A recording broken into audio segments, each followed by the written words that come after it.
شاعر مشرق علامہ محمد اقبال رحمۃ اللہ علیہ فرماتے ہیں، سجدہ عشق ہو تو عبادت میں مزہ آتا ہے، خالی سجدوں میں تو دنیا ہی بسا کرتی ہے،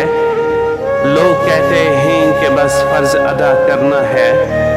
ایسا لگتا ہے کہ کوئی قرض لیا ہو رب سے جسے ادا کرنا ہے، تیرے سجدے کہیں تجھے کافر نہ کر دیں اے اقبال، تو جھکتا کہیں اور ہے اور سوچتا کہیں اور ہے۔ سجدہ عشق ہو تو عبادت میں مزہ آتا ہے، خالی سجدوں میں تو دنیا ہی بسا کرتی ہے، لوگ کہتے ہیں کہ بس فرض ادا کرنا ہے، ایسا لگتا ہے کہ کوئی قرض لیا ہو رب سے جسے ادا کرنا ہے،